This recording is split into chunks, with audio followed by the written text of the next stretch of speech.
Hey everyone, it's Stefanie Garcia, and this is the Art of Becoming series, where we talk all about the journey between where you are right now and where you want to be, and all the stuff that has to happen in between to get you there. Are you ready? Let's get started.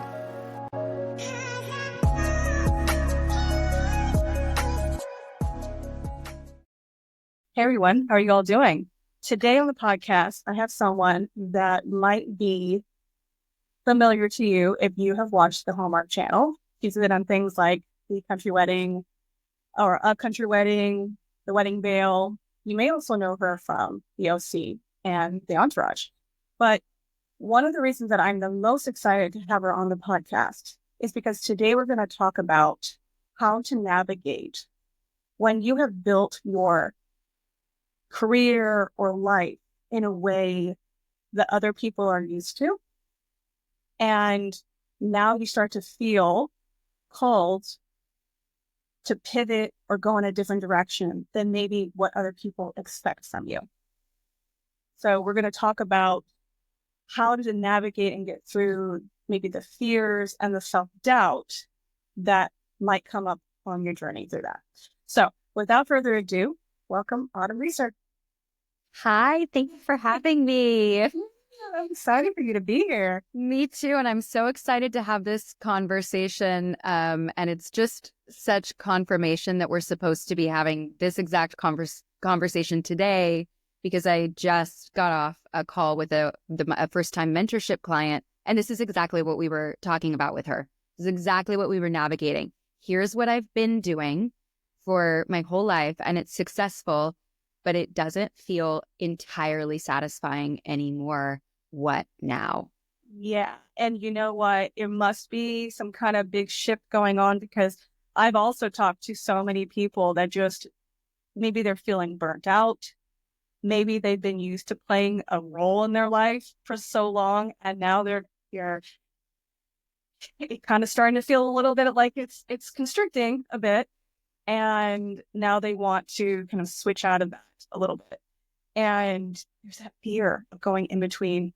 How do we navigate that world? Will my friends and my family, or if it's a career, like will the clients, will that translate over, or do we burn it all down? Before we get into any, it's the exact conversation I just had. I love it. There we go. See, we know it's timely. But before we get into that, I did want to talk about, if any of you have listened to the podcast I just did with Christy Salerno, you might think that we're talking about the same topic or a similar topic. But the difference here is Christy, what she is being called to do, kind of dovetails beautifully with what she's always done. So it's almost like it's an expansion of more of who she is. With you, Autumn, it's different. You're dealing with a totally different experience, because you've been an actress for a long time. People are used to you in the roles that they've seen you play. And now another body of work is coming through you. So can you talk a little bit about what's going on with that? Yeah, that's such a great way of seeing it. And it's very funny how switching roles in life, like that's what I do in my career as well. Yeah. Or in the first part of my career, switch, I'm this, and people feel comfortable with you in one role and not with you in another role. They like you when you're on this channel, but not on this channel. They like you playing this type of character, but not that type of character. And really, that's all coming from within them, what they need to see on their journey, what they need to see expressed, the type of content that they need to see in order to support their journey. And what I want to say to the listeners is that it's the exact same thing in life. When you're shifting and people are resisting to that, it's not about you, it's about them. They need you in a certain role in order to meet a need that they have within them. If it's a parent, right? It's like, my daughter is this. My daughter does this. My son does this. And then when you say, actually, I also do this, that's easy for some people and not easy for other people.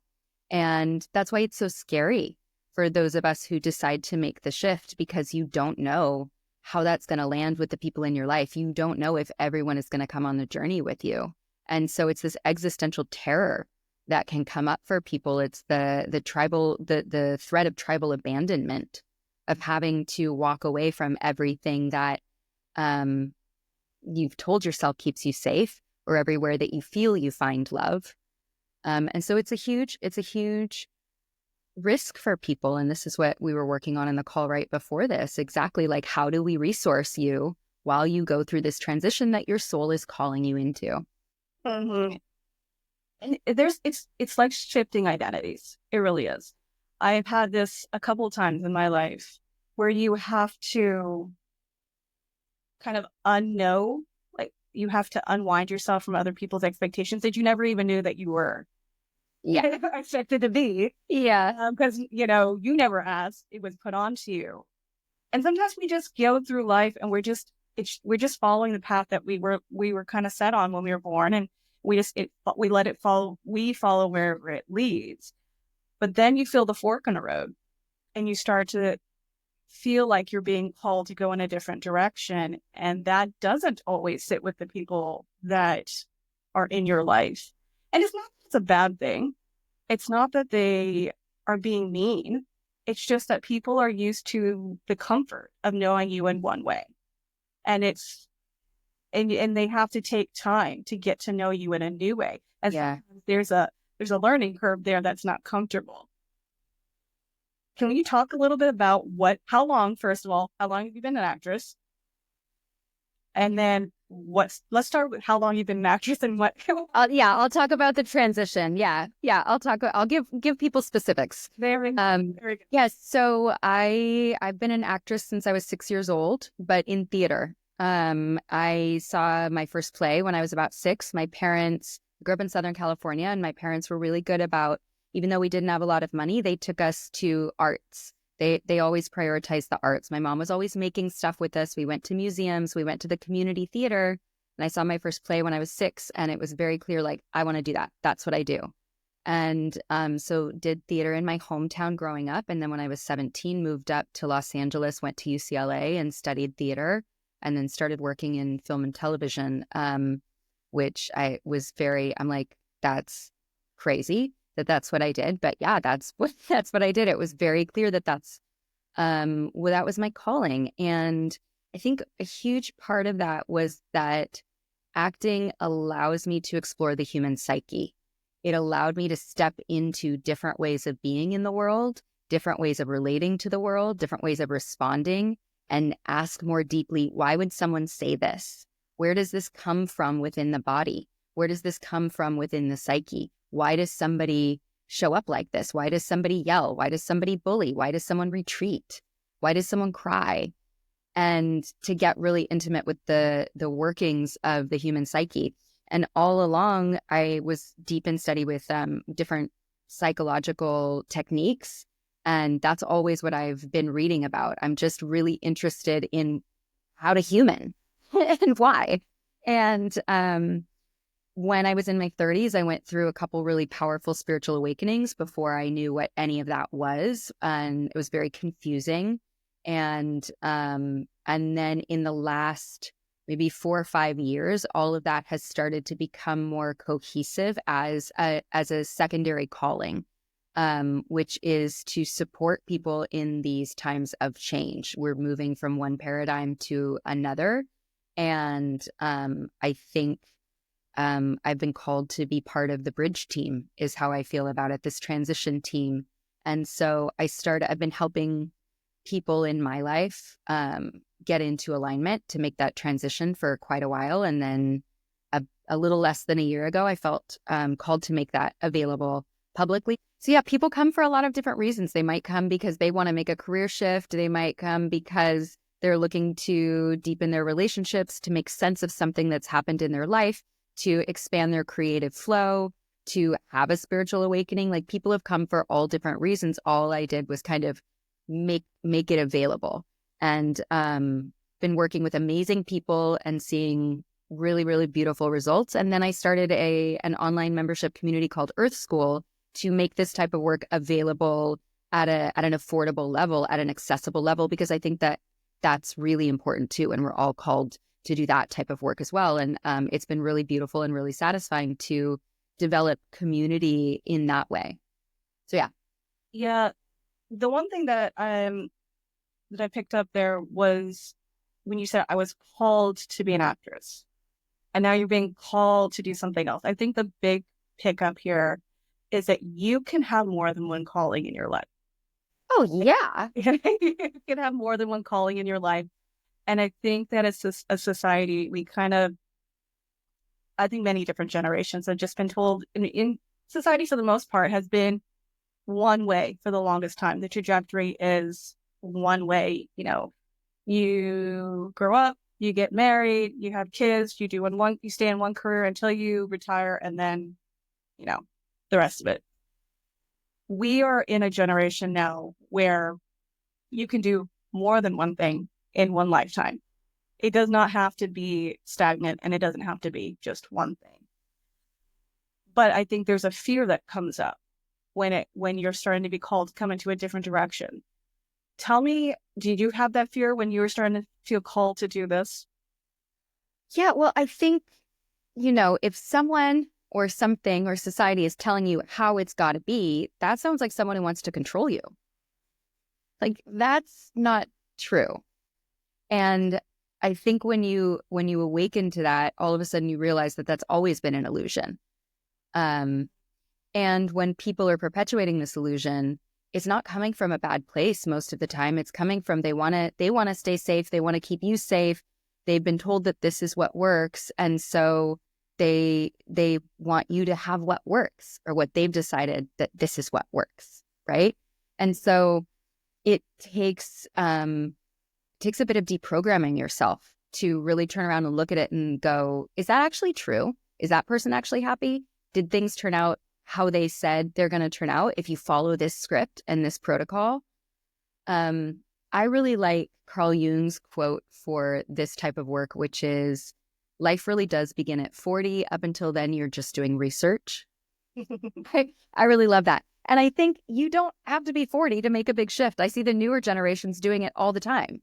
Like, I was doing this, I'm doing this, because they don't carry as heavy programming around it. They know that they can be all of it. That as long as you're following the genuine force of life that's moving through you, there's no problem. Yeah, I think when I say the society has kind of given us that message, I think when we look back to generations, that was just the survival way. That was just the way that everybody did it. Yeah. Especially with families or towns where, not a lot of people left that town. It was just the way that everybody did it. Now we're opening up more to a time where everybody can do things differently. Now we have the internet that allows you to express and explore different interests, which is where some of the younger generations have that privilege. For some people, maybe even they're in their 40s, we're just now starting to think, oh, I can do something a little different. So let's take it back to your career. When did you start feeling like, okay, there's something different coming through me? Was there just a dissatisfaction in your career, or did you just start feeling like, something else was itching to come through? Yeah, it's interesting because I think what I want to say is, like, I'm still all of it. I still do all of it. It's not like I was doing one thing and now I'm doing another. Like, I just came from a callback for something I'm really excited about 3 hours ago. And so I think that's the piece that I really want to bring into this conversation of, it's not either or. And the work that I was just doing with my client right before this was, let's view the previous career for her as a bridge, as you don't have to burn it down. You don't have to walk away and go, this was terrible. What did I do? What have I been doing with my life? Because that's also programming. It's black and white thinking. In order to have the next thing, I've got to walk away from everything else. No, it can be a bridge. Like, let's slow down and say, okay, this isn't meeting all my needs. It's not as satisfying as it was. So let's give it the appropriate amount of space within the life, which for her, I think it was, we were going to do 10 hours a week that's devoted to the old career. And then what comes next? And anytime you try to put the old career into the rest of the hours of the week, you say, we've already handled that, sweetheart. Yeah, we're already doing that. We've already had that conversation and we're taking care of that.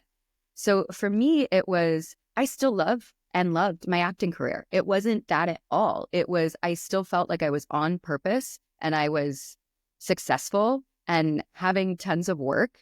And it was just that I saw the amount of suffering that was around me and the amount that I was experiencing as well in terms of my relationships, the communication skills that I hadn't learned, why things were working or not working, and dove very, very deeply into getting tools to manage that and to manage past traumas and experiences that I hadn't fully processed. And in doing that, I found that all of a sudden I had skills to help other people. So I would be sitting in the hair and makeup trailer getting ready to go to work, and I would be coaching the person who was doing my hair. And then she would be having genuine results from the conversation. And so it was all happening at once in the same place. And for me, it mostly just, it developed really, really organically well, this is coming through and I'm not going to say no to it because it brings me pleasure and because it's working. You know, the one thing that I was thinking about when you were speaking was that it adds to what you're doing. I think it's only a problem if you're seeing it from a black and white place of I can only do this or I can only do that. Yeah. That's the problem. You may be doing different things in your life, but the common denominator is always you. Mm-hmm. You bring you into everything that you're doing. Mm-hmm. So I love when you said it's an and. There's an and there. You can do this and this. And It may seem like it's two different things, but if you really look at it, there's probably a thread that lines it up. So in the last podcast episode with Chrissy Salerno, everything she was doing kind of had a thread to it. Yeah, sometimes you're called in two different directions and it seems different, but if you really look at it, there is a thread in it. Even if it seems like a very small thread, it's a thread there. Yeah. And again, like I said, the common denominator is you. You are always the hub of the wheel. You can have many, many different spokes. You're always the hub of the wheel. You're always the trunk of the body, and you can have different, you've got 4 limbs. Yeah. You're multifaceted. Exactly. What do you feel like embracing this work has really brought to your acting? Wow, what a great question. Much deeper sense of peace in the world. I feel more on purpose. I feel more useful. I feel a depth of relationship with myself that I now bring to my characters. And that's why for me, the base of any type of expansion or really anything you want to do in the world begins with working on the self. Like, let me set up, I am the foundation for whatever I am creating or my relationship to the divine, however I want to define that, the divine that's within.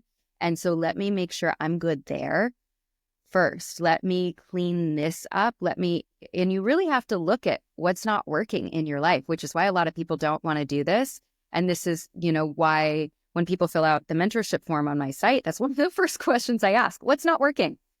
Let's name it. Let's really name it, because a lot of people, we can't move forward until we know where we are. And a lot of people don't, because they don't want to name the fact that they're unhappy in their life, or they're unhappy in something that they're told that they're supposed to be happy in. And we get to name it without judgment. Okay, no problem. There's no problem, but let's be coming from a place of truth, because we can only build our foundation solidly when we're willing to be building it from a place of truth. Yeah, and being dissatisfied is a really good.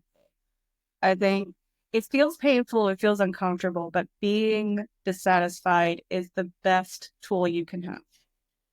It really is an indicator that maybe you're either moving in the wrong direction or you need to evolve and grow. And it sounds like what you're doing is just evolution. Just evolution. What we're here for. Yeah, but we resist it as humans. We resist it because it kind of does go counter to maybe what messages we've all received. And again, as you said at the beginning, we're all moving into a new new paradigm. We're moving into new ways of doing things in society, and is always going to grow and evolve. We are going to grow and evolve. The problem is when we don't and we become stagnant. Was there a moment where you were resisting this new call for this new direction? Oh, yeah. Absolutely. Absolutely. There was a lot of like, what are people going to think? Who do I think I am? This person doesn't do that and they're fine. I mean, anytime we expand, those thoughts are going to come forward. Expand in any way. If you decide to have kids, those thoughts are going to come forward. It's just the nature of expansion, because you're going to be presented with all of the false beliefs that you need to clean up and walk through so that you can experience being courageous.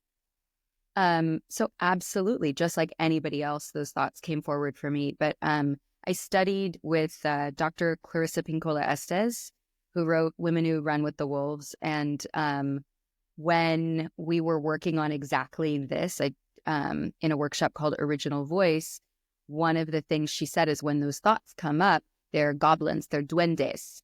And you just say, be gone, there's none of you in me. And I wish that worked every time. I do want to say that. I wish it worked every time. It would be that easy. But when I remember it, I love that. I love that piece of coaching. Yeah, I love that because it allows you to separate yourself from the mind. Yeah. It allows you to separate yourself, because that's all it is when things are coming up and you're dealing with the fears and the insecurities and self-doubt.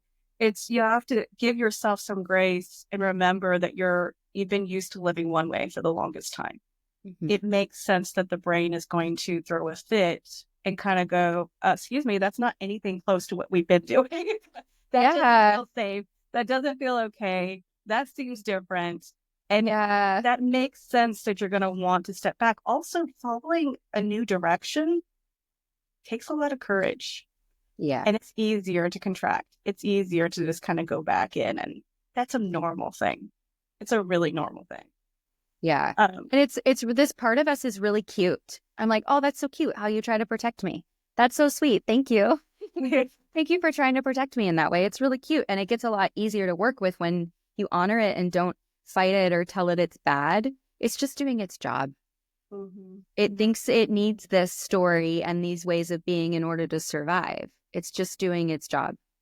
Oh, yeah. And anytime that has ever popped up for me, I always try to remind myself, like, thank you so much for trying to protect me, but we can find a better way to protect me rather than holding me back from something that could actually benefit me. Because it's trying to protect you, but it's not trying to protect you in a way that is logical. You know? Yeah. Like, calm down, settle down. Let me drive. Okay. Yeah. Yes. Yeah. Yeah. So I know that in my personal experience, and maybe others have had the same thing, you feel the call, you feel the dissatisfaction, and then you resist it. And then life starts kind of putting the brakes on things that maybe you're used to doing and having. And now maybe your bank account starts to dry up. Maybe the job that you have starts to dry up. And you start wondering what the hell happened. And it's because you're resisting the call. Have you ever had it? The laughter that you have tells me you have some experience. Yeah. I love this. I think of this as the divine or God saying to you, how much would you like to suffer until you do what you're being asked to do? Would you like a little more suffering? Because we can do that. Listen.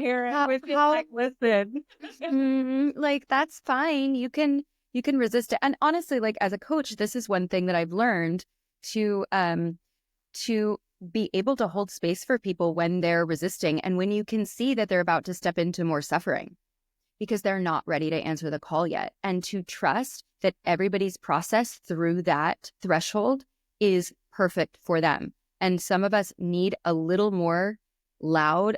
We need the lesson to be a little louder. We need to lose a little more money, or we need to damage of one more relationship before we're willing to humble ourselves enough to surrender. And it's hard. It can be hard to watch the people in our lives do this when we can see what's coming. But the more my faith has grown, the more I've been able to just say, that's what's called for. And there's no problem. Yeah, no, some people, I've heard it called, running back into the fire. Sometimes you need to run back into the fire. And there's nothing wrong with that either. It's not comfortable. Yeah. And I will tell you, not unscathed here. There's been many times where I knew it was going to cause something bigger. I knew it was going to change things. And I was not ready for that change. I didn't feel like I had the capacity. I didn't feel like I had the ability or the right to go in that direction. And I stayed where I was at. And yeah, it wasn't comfortable, but for me, in some ways, it was familiar.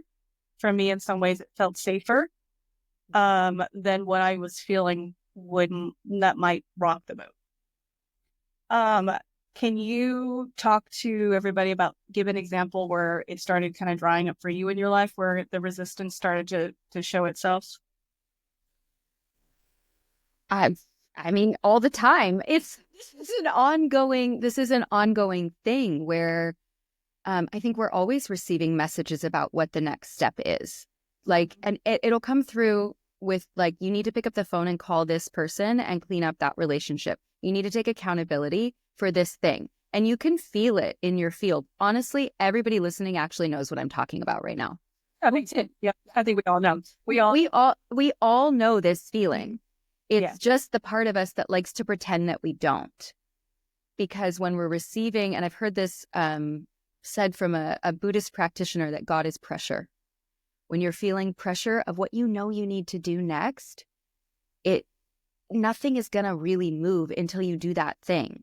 And we could bypass it for a little bit, right? We're like, oh, okay, that's cute, blah, blah, blah. It's just going to come back louder, sometimes in the form of another person for recreating the same situation, until I turn around and face that lesson, until I receive the lesson that my soul has signed up to receive. And so, like, that's why I call my online community Earth School, because I really believe we're all here this is a big classroom. Oh, yeah. The school of life is what my dad would call it all the time. Yeah. School of life. The other thing that I know that comes with when you're being called to do something, but you kind of refuse, is, again, things start to dry up. But then you start asking, like, hey, what's going on? Why is this happening? And then you hear quiet. You hear nothing. It's literally like crickets. You will try to push your agenda forward, try to make a phone call, people won't respond. You'll work with something and it'll fall apart. And you're looking around going, what is going on? Why is this happening? Yeah. And it's at that point that I feel like the universe is quiet, because you've already been told. And at this point, it's just waiting. It's waiting for you to answer. You are going to move in that direction. And sometimes it'll take days. Sometimes it'll take weeks. Sometimes it'll take years. For me, it definitely took years. It took years to stay there. But again, it felt safer and more comfortable to stay there.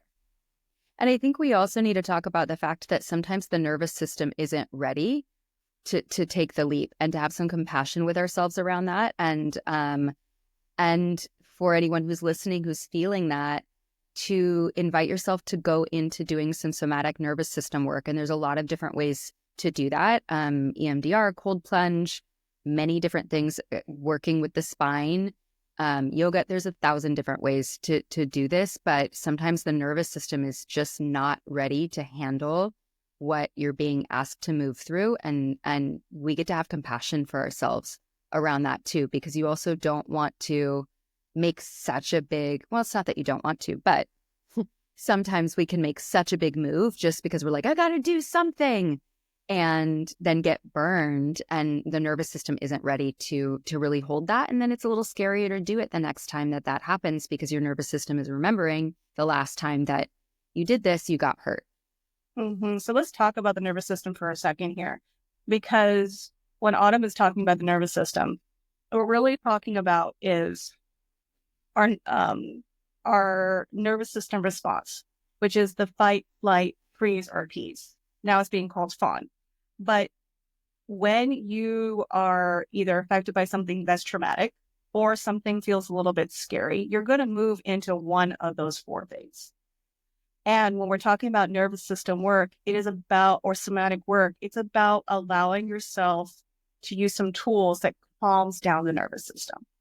If not, you will stay in the perpetual fight or flight or even go into freeze, which means you take no action and you can stay numb for a really long time. So there are different tools out there that can help you with that. And sometimes when we're younger, we may have a similar experience when we try to kind of step outside of the so-called box that maybe in the past didn't feel safe for you.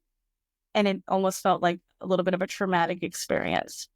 That traumatic experience in your body, if you don't work through that, when you're presented with something new later in life, you may shut down. So let's say you're having a calling to go into another direction, but maybe in the past that may have not been the safest experience because there's something similar that happened in the past last time you try to step out.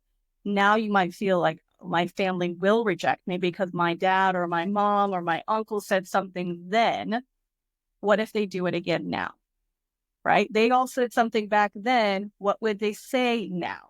And that is triggering the nervous system. That's triggering the freak out. And that flight, which is to run away from the thing that you want to do or avoid it or scroll, right? Yeah. And one of the things that I love to do in that moment is be realistic. Like, that might happen. Your uncle might say that again. That thing that made you so hurt and so angry when he said it when you were younger, he might show up with that same dismissive attitude.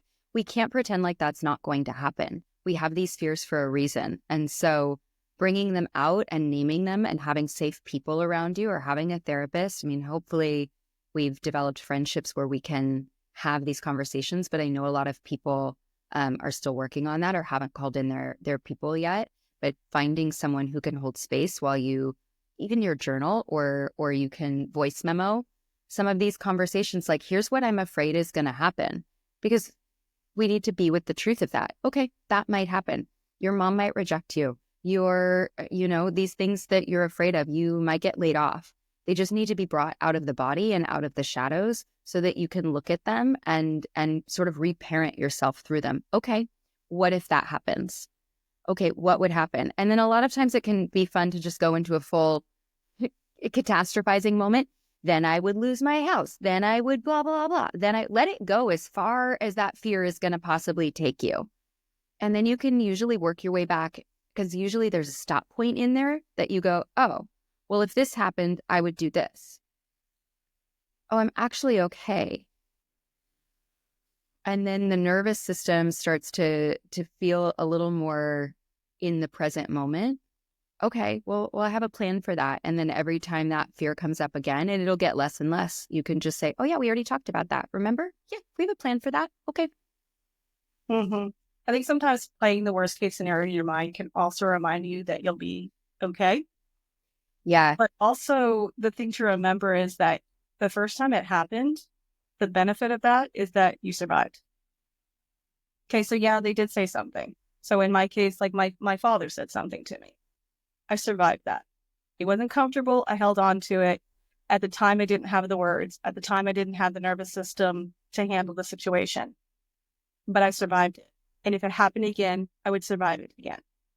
And now the other possibility is, what if it never happens? Because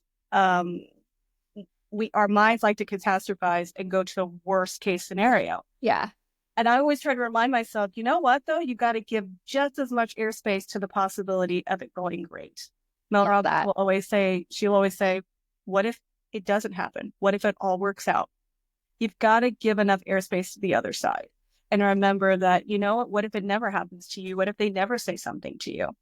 And that sometimes is the hardest thing. Because what if you do step forward on this and no one says anything? What if they're supportive of you? Holy shit, what does that mean? Oh, it means I can actually make this happen. Sometimes we use the excuse of everybody not agreeing with it so that you can stay in the comfort zone of staying away from what it is calling you. Yeah. Everybody supported you. What would that mean? Oh, that means stepping out of the comfort zone, stepping out of the familiar into the unfamiliar, and being really a new version of yourself, which is, of course, scary as well. Right. Yeah, absolutely. And a lot of times when we're falling into these old stories and old patterns and old belief, when we're looping or feel stuck, most of that is part of the psyche trying to keep us safe from being in the present moment and creating what's available in the here and now, from doing the thing. And the psyche will be like, it's too late. You can't do this. Who do you think you are? And we listen because it's easier to let it help us stay safe, in quotes, rather than actually taking the next action step that's going to lead us into who we're called to be. Mm-hmm. So Autumn, let's talk about and give people examples, because I think we're all talking to it, but let's give some examples to people that it's all great and fine to tell us from logic, but what about examples of maybe, for example, in your life, where you resisted the call, you saw some things happen in your life, now you took the call, and what came of it? I think the thing with me is I actually typically react pretty quickly when I receive a calling because I don't like to be uncomfortable. And I know that discomfort feeling. I'm like, oh, I don't want to sit with this feeling for longer than I have to. So I am a bit more of a jump off the cliff type of person. Let me just do it. Okay. And Christy and I, our friend Noelle, has really helped me with this, with as far as coming forward on social media, let's say that, expressing more of what I wanted to really say. And Noelle really, she's great at it, and just walked me through like, okay, well, if you post something and you don't like it, you can take it down. And also, if you post something and other people leave, great. They're not in alignment with you. And just having somebody give me permission and kind of be there, permission for it not to be perfect, and permission for it even not to go well, that I would still be loved, and that could still be part of my process, was really important for me. Because I think as someone who had been in, again, in quotes, in the public eye since I was 20, I had a lot of programming around needing things to be perfect and polished and put together, before I had even really found myself and anchored into myself. And so I've had to go back and undo a lot of that, those false beliefs, because of course that's not true. Yeah, does that exist in the culture? And yeah, you can see it in tabloid culture all the time. People getting called out if they're perfect, or they didn't say the right thing, or they said something, just a little off, or in cancel culture. It's all used as another method to keep people small and keep people afraid. And so having friends like Christy and Noelle, who were able to walk alongside me and go, what would happen if you just said the thing you want to say? And I think having my people to support me, and also knowing that I had permission to get it wrong and I had permission to take it down, was really helpful for me to break through a self-imposed barrier to my own expression. I love that. For anybody listening, I think what Autumn is talking about is what they call titrating. You have to remember your nervous system will freak out when you stretch too far, right? And this idea of just taking one small step, saying the thing you want to say, and you can delete it if you want to. That's titrating. You're trying a little bit and then you're stepping back, trying a little bit more and stepping back again, and giving yourself permission to do that. But also, can we talk about thresholds? Because what you're doing really, when you're kind of moving past that self-imposed barrier, is you have to confront your fears. When you're taking a step forward, you're going to be confronting all of your fears. You're going to confront all those places where you've picked up stuff that was maybe not yours. Yeah. And we get so scared about this. And I get it. I've totally, totally been there. But it's moving through the threshold. You have to move through those thresholds to get to the other side and gain that more of yourself. Yes, I love that. And in archetypal studies or depth psychology, we also have this concept there, and in storytelling as well, of threshold guardians, of people who will come, the embodied form of the beliefs or the teachings that you need to learn will sometimes show up in those moments, in those expansions, as threshold guardians, as people who are bringing in a lesson that you need to learn. And so here's a specific example. When I was launching Earth School, there was 5 days where there were 3 people who popped into my field who were, what I was needing to do was set boundaries. This is for most women, this is a major thing that we are working on, right? And it's definitely been something that I had to learn in this lifetime. And I'm clearly still learning how firm I need to be in what areas, how to set boundaries with love, or when to just say that's unacceptable and close a door. And that is also love, because that's the teaching that that person needs when they can't hear it in a more gentle way. So it was like within 5 days, there were 3 people who were pushing past my no. And I absolutely called Christy.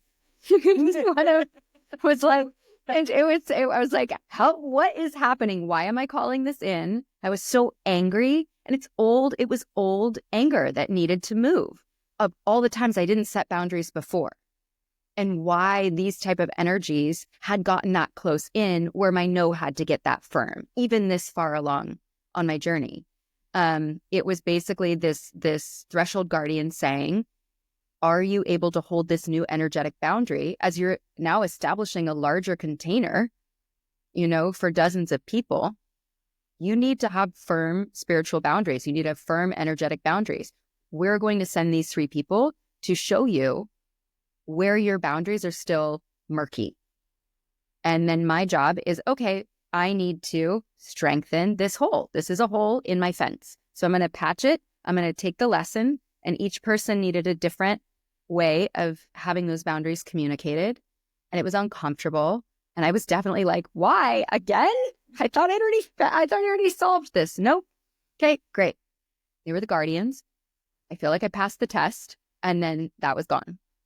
And it is very similar to when you watch movies that have the hero at the beginning that has to pick up the call, and they resist it. And then they pick up the call, but that's just the beginning of it. And they got to go through all these different channels, these essential thresholds to get to the other side, to gain what it is that they're meant to gain. That's how our lives are too. Except we've had many different calls, and we have to give ourselves permission to follow that. Can we talk about expectations? Where do it? So, okay, the work that you're doing now, I think it just blends beautifully. However, the work that you're doing as an actress and the kind of roles you play might be a little different than what it is that you talk about in your work as a mentor. Yeah.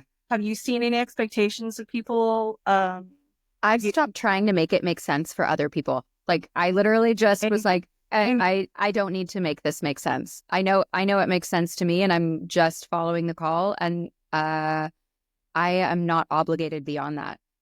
But sometimes, you know what, it's hard enough to try to figure out the expectations within your own self. You're like, I don't even understand this enough to explain it to you. Honestly, the real question is, does this feel good? Does this feel good to my system? Am I having an impact in the world? Am I having a positive impact? Are things getting better? The answer to all of that is yes. So I don't need to think about it any further than that. Okay. Period. End of story. I love it too, because I fired. It's like, you know what? No. Boundary, I get. But really, truly, it was very freeing when I just put that down. It's not my responsibility, and I think so many of us, we want to hold everybody else's hands and make things easier for them. I'll speak for myself. Absolute, like the savior complex, that's, I have to make sure that everyone's taken care of. I have to make sure that everyone feels good, everyone's safe. I want to caretake everyone. I already do that naturally. I don't need to add on top of that I need to be in other people's brains explaining how they should perceive the world. Like, that's actually not okay. I only need to do that for myself. Well, and then also, okay, so we're not quite done with expectations. Let's get back in a second. there are the expectations that people have when they've been so used to seeing you one way. And I mean, I'm not an actress, so, but it still fits in my life too. You know, the family members, how they use It's all rules. It's all rules. Yeah, Yeah. it's all rules. How are you used to talking? How people have been used to speaking to you, how people have been used to you acting in life, maybe your disempowered version of yourself, the version of yourself that might be just a hot mess, right? People are used to seeing you that way. And when you're trying to make a change in your life, they may come up and say, oh, hell no, you? I don't think so, right? Yeah. They're used to speaking to you that way, and you've got to change that. Or they're going to expect you to fail at this because you failed at the last 10 things you did. And you still got to take steps forward. I love how you're like, I don't need to manage other people's expectations of me. Yeah. It's not my responsibility. Not responsibility, but also at the same time, you can't. Yeah. It's like a whack-a-mole. You can't manage everybody's expectations of you. There's too much energy going out and trying to manage everybody else's expectations. Totally. So much energy doing this other thing you're doing. And Noelle said this. Noelle Ely, this is a friend of mine. You can look her up online, or Noelle Ellie. And she said, people are judging you anyway, so you might as well just do what you want to do. Oh, yeah. It's like, yeah, great. Thank you. Easier said than done, because I do think judgment is a really painful vibration to experience in the body. And that has been a long journey for me of just like, why do we do this? Why do we judge? And getting to know the energy of judgment and where it comes from. It's an attempt to stay safe. It's an attempt to stay safe. That's all it is. And so when you realize that's what it is, you could just have compassion for it within yourself and others, and then allow it within yourself at least to alchemize into the higher expression of it, which is discernment. I don't have to stop seeing what I see in the world, but I can just see it without needing to put weight on top of it. Judgment has the energy of weight. It feels like being pressed down. When I remove that from it, like the stone off of it, it can transform into discernment, and I can see more clearly. Mm-hmm. I do want to honor the place that some people might be at when they're listening to this, where they may not have the most supportive people around them. I mean, we're talking about this and we're kind of laughing when we're joking, and we're just, and we're speaking about it from a place as if it's easy. It's not. It's not an easy place to be. I definitely have been there where I've heard the expectations of others and it felt suffocating. So if you're feeling that you're in that place, I want to give a lot of grace there. I want to give you a lot of support there. But also I want to talk about the fact that you get to be where you are in the process, and they get to be where they are in the process. And sometimes the most loving thing you can do is allow them to be where they are with things. We can only move as fast as the slowest person around us, right? Yeah. So it takes a lot of energy to be there for yourself when you're moving in a new direction and believing in yourself. And sometimes you have to believe for everyone else. Sometimes you have to hold so much belief in what it is that you're doing because they have no belief in you about it. And that's okay. They get to be there. And that's hard, and that is uncomfortable. But on the other side of it, what can you gain and what can they gain by seeing an example of doing something different? Yeah. And I also want to say that when we're at these threshold crossings or these moments of transformation, we might need more space and solo time. You don't have to share everything about what you're going through with everyone in your life, because it's very tender. It's like, like a caterpillar becoming a butterfly, and it's in that gooey stage in the cocoon. And not everybody can be kind when you're goo. And it's not their fault. It's like you're triggering a lot of stuff for them. But it's okay when you're in this stage to just be more insular. You don't have to be afraid that it's always going to be like that and you'll never come back into the world. But there's a preciousness to this moment of birthing, that it's okay. And you can say that to people in your life. I'm just needing more space right now. It's not about you. I love you. That might be the best that people can do during that time period, because it's hard enough to navigate all of the changes that are going on within you without also having to sort of babysit everybody else's nerves and discomfort around you changing. Yeah. And, not everybody can meet you where you're at with that. Not everybody can support you in those moments. And just like a little baby you're nurturing, sometimes you have to be the one that's taking care of it. And maybe you don't share it with anybody other than the people that you trust to share it with, that you know are going to support you. Because maybe those people will say something about it. And then it kind of just takes the wind out of your sails. You need to protect yourself and protect the thing that you're working on. Because also the other thing that, let's talk about the fact that sometimes you have this calling and you think it has to be all or nothing. Like you have to completely burn it down and jump completely in it. Sometimes it's just exploring. Sometimes you're not meant to make anything out of it. You're just meant to explore this other side of yourself. And I think earlier you talked about just maybe giving it maybe 8 hours a week just to explore it. Can you talk, like for you, you've made it into another career, another channel.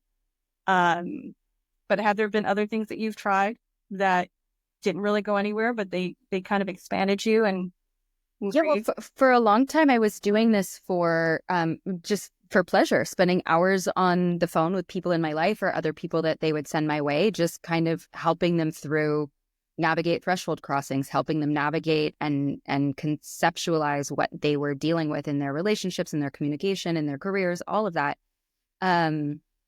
But I think one of the things that gets sticky here is that we think everything has to earn an income because we've been programmed in that way, that it's not worth something unless somebody's paying something for it. And it's just a lie.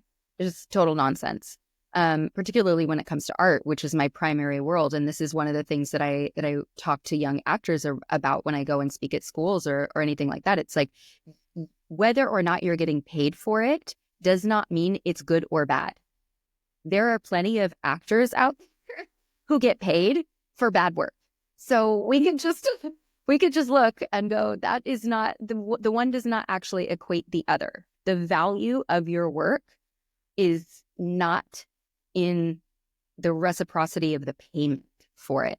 And so once we can detach from that paradigm, all of a sudden a lot opens up for us. And a lot of people don't pursue something that their soul is calling them to because they can't see how it's going to earn them an income. And there are very real requirements for living on planet Earth, and for especially in these times as we're getting all of this inflation and there's a lot of pressure. And so, yes, you need to make sure that your primary living needs are covered. And then maybe you want to paint for half an hour after dinner, not because it's going to give you anything, because your soul needs it.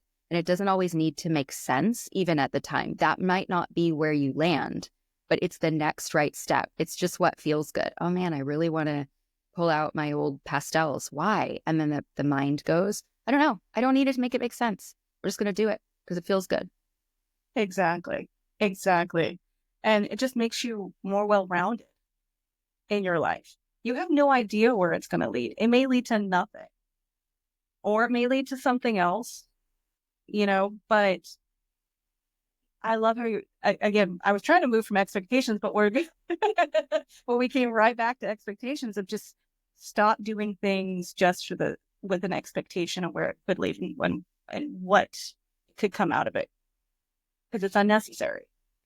Right. And we almost, it's like we end up moving too quickly. Then it's not ready to be presented to the public yet. And I see this when people are really finding, I haven't had a client who found music, as part of their experience. Suddenly music came in and there was all of this opening there, but then the story started becoming, and now I need to share it. And now I need to get into competitions and all of that. And we really worked to bring it back to, you just get to be in the expression of it. And you think about how long musicians work before they bring their work forward. They're busking on the streets, they're in coffee shops, they're jamming with friends for years, decades even. And so we're also allowed to go slow and to allow the process of birth to take the time that it needs to take so that we don't add more pain and trauma through trying to present something before it's ready and before the nervous system is ready to hold that.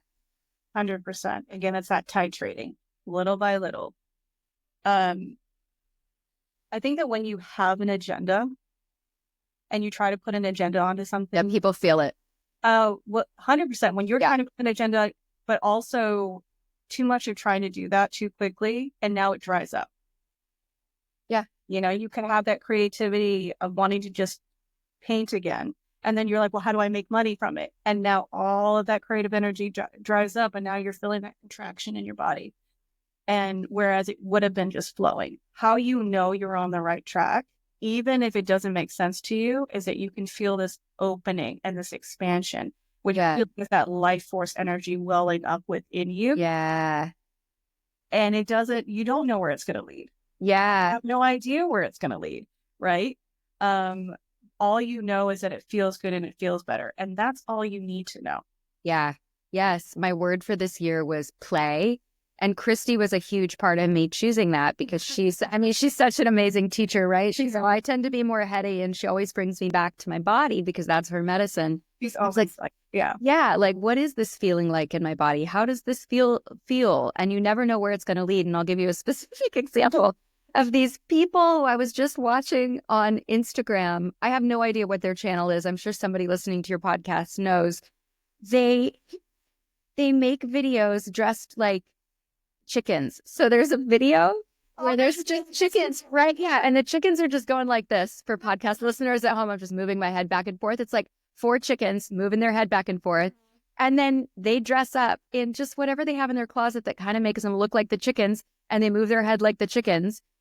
It's so stupid. It's so hilarious. And I'm sure they're making money on it somehow. And I'm like, they did not go into this saying, you know what's going to be a surefire financial, bonanza? Dressing like chickens. That'll do it. That'll be my claim to fame. They did it because it's ridiculous and it brings joy to the world. Exactly. And again, I don't think they necessarily had an agenda. They were just following it. But oh my God, I don't know. I don't want to say that maybe they thought, oh, I can't do it. Some people are like, absolutely, I need to do this. This will be hilarious. But yeah, it just brings you so much joy to see it. Don't know where it started. Maybe we'll have to talk to him and find out how that started and everything. The other thing that I think that comes up when you are being called to do something, for example, the musician that you said he or she just found music. Sometimes what comes up is, oh, I can't do that. I'm not a whatever. I'm not a musician. I'm not a painter. I'm not. Yeah. Did you ever face that with this in any place in your life? I think we all face that. I think I really, for me, faced it around writing because my sister's a poet. My ex-husband identified as a writer. My dad was a writer, just surrounded by writers, people who were comfortable naming that as part of their offering. And so I just felt like I couldn't. And that prevented me from finding my own voice for a long time. Nobody ever put that on me. Nobody ever did that. That was something that for whatever reason I internalized. And I think it's part of the programming of you can only be one thing. If you're this, you're not this. And that's why we have to just remove all of that entirely. We're all of it. We're all artists. We're all writers. We're all dancers. It's like you said, life force moving through us. So I had to remove a lot of stories around who can be a writer in order to let my real voice come through, and then really accepting what that voice is, that mine was much more direct than I was expecting, and being okay with that, and not just okay with that, starting to celebrate that and going, yeah, it cuts through. And that's a really beautiful thing. And I'm still working on that and still opening that part of myself. And I have people who I really look up to who I'm like, yeah, that's the type of writing that I want to do one day. Okay. And I no longer go to a place of, because this happens on the journey too. Why me? Why can't I be as good as this? Blah, blah, blah. Right? It's just the victim really wanting to be seen. Oh my gosh, I'll never be as good as blah, blah, blah. It's just more self-sabotage. Instead, when you just like see that part of yourself and go, okay, yeah, that again. Then you could just start celebrating who you see in the world being an expressed version of what is also within you. There's no need to have any story around that other than that's amazing. I feel this sense of love and expansion when I read this person's writing. Incredible. I find them inspiring. That's it. You don't need to go any further than that. It just allows you to create enough open space within you that your voice has more room to come in and come through. You know what I loved is when you said that everybody is this. Everyone is. So true. As human beings, we have every single one of these abilities. Yeah. There is no I can't. There is no if I'm this, I can't be this. We are so multifaceted. Yeah. It's just we haven't had the chance or the reason to explore it, or we haven't had the ability or the time to explore it. Mm-hmm. Doesn't mean you can't do it. Now, sometimes starting it is messy. It's not the best, and you feel like very embarrassed with it or very vulnerable, and that's okay. It's just something you haven't played with for a long time. There's a woman, her name is Adria, and I used to have a blog when I was, oh my gosh, when was this ago? Like 15 years ago. And she was in her 70s when she first started reading this blog. She was a school teacher, retired school teacher, and I wrote a post about that it's never too late because time is an illusion. And she ended up deciding to start writing novels. I think she's written, I don't know, 13 novels now. Mm. She started in her 70s. And she inspires me so much because she embodied and lived something that came through me that was just a piece of truth. I never would have imagined that somebody could take that vibration and run. And now she's a 13-time published author. Isn't that amazing? And sometimes the things that we're jealous of with other people or we're inspired by, and we can just feel it in our bodies, is a direction we're meant to go in. We're feeling that resonance within our body because we know we have that capability. I heard someone say, and I don't remember who said it, we all have this instrument. We've just been used to playing it one way. So we just need to now explore how to play it a different way. But we have the capability. Yeah. Yep. I love that. Yeah. So the other thing is when you are following the calling on your heart, sometimes you're afraid that other people will judge you or won't follow you. But what if by following this calling, you open and liberate other people? Mm-hmm. What if you are an example of what's possible? Yeah. Yeah. I think it's beautiful to watch examples of transformation of people who aren't fully packaged, because first of all, I think that's our birthright.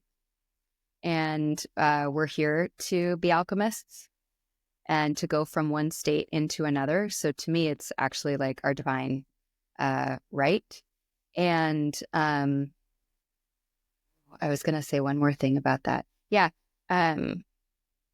Around Christmas time, I go and do this meet and greet with Hallmark Channel where it's like a Christmassy thing and people come and sign autographs and we say hello and it's really sweet.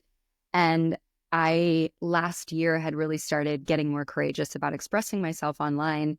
And I had multiple people come up to me and say how much inspiration they'd found in my Instagram channel. And it sounds like such a small thing. And on one level it is. But to me, where I was at on my journey, it showed me I was on the right path, that even though I was saying things that are maybe different than I used to, or I wasn't fitting into as small of a box, that it was having an impact. And that was enough to make me go, okay, yep. All right, I'm going to stop doubting any of this. I'm going to put down the fear. And I'm just going to keep going because that one person said that it meant something to them. And this other person said that they changed something in their life for the better because of that post. So, yeah. Yeah, we're all in this together. And one person's liberation from that can be another person's liberation. I love that. How else has following this calling, how you found it kind of dovetailing with what you're doing? Where do you see it going? Ooh, this is a good question.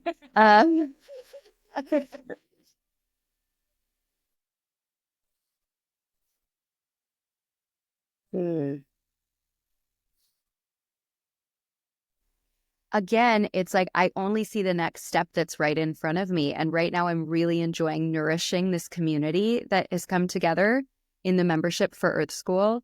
And that's where my focus is. It's like, how can I provide more value? How can I nourish the people that are here? I should probably do another round of like promoting it online, but that's not even moving through me right now. I'm like, no, I feel they're getting good results. I'm getting a lot of pleasure out of it. It feels really good. So yeah, I think probably the next steps for me in general would be more support in my life, having somebody to help support the expansion. I'm kind of expanded as far as I can realistically go with the fact that I'm a single mom and I have 2 kids and other things in my life. It's like the expansion is I can hold it right now. I'm at this place where I made a decision not to overdo anything in my life. Like my adrenal system was burnt out when I was 30 and was so used to I'm getting 3 hours sleep a night, and that was all just normal for me. And my self-love has increased to the place where it's like, I'm not going to do that to myself. And if I don't have to, and of course there are times where we have to for work or for whatever reason, or their kids are sick. But I'm not willing to fall into this old hustle culture grind in order to what, And so for me, I feel like everything's in balance right now. And that feels really good. I think you make a really good point. Sometimes, again, with that concept of all or nothing, sometimes you're in different seasons in your life, and doing whatever's calling you, if you can only do it just a little bit, and that's all you can do, that's a win right there. For you, maybe you don't have the capacity to expand further because in the season of your life with your 2 little ones, you just don't have that extra bandwidth. And yeah, this feels, it's also being kind to ourselves and the people in our life when we name our capacity. This is where I'm at, and this is my capacity right now. For me to show up as a mother in the way that I want to show up as a mother, I need this amount of time and space. For me to show up as a mentor in the way that I'm serving the people that I'm already serving, I need this amount of time and space. And then for me to have my personal expression as an artist, I need this amount of time and space. And right now, I'm really proud of myself because I feel like I got it dialed in. And that's so rare that happens. I'm like, no, this is really good. My soul feels really nourished right now. I feel expressed. The one thing that I'm calling in more is I have a TV series that I've been writing for about 3 years. That's it's a big epic. It's very different than anything that I've done before. And the one gift that I really want to give myself is a little more space to write that and bring it all the way through. And I need a lot of space as a writer for this project. It's always just come in when there's nobody around and when I have like a 3-hour chunk of time. And so that would be my next sort of evolution that I'm calling in, is where can I put that where I can have 2 days where nobody talks to me. So exactly. So I can finish this this creative project. So that's the current question that I'm living into right now. Where can I finish this? And thanks for being such an example about that. Is it, you get to compartmentalize, you get to bring it in different ways that you need in order to support yourselves. Yeah. Really yeah. amazing. Yeah. Thank you so much for doing this interview. It was such a pleasure to talk to you. Pleasure. Thanks for having me on. Absolutely. I think what you've talked about today, I think is going to help a lot of people who might be feeling like they're stuck. Go ahead and tell everybody where they can connect with you. Yeah, so you can go to my website, which is just autumnreeser.com. And then social media, I'm basically only active on Instagram right now, and it's autumn_reeser. And if you want to learn more about Earth School, you can go to either one of those sites. I have like the link in bio that'll take you to the page, or you can go to my website and click Earth School, and then it'll give you all the details about that if you want to come play in the community. Thank you so much. Such a pleasure. Thanks so much for listening. If you'd like, share this episode with a friend. That way we can get it into the ears of people who need it the most. You can also visit my website at theartofbecoming.me.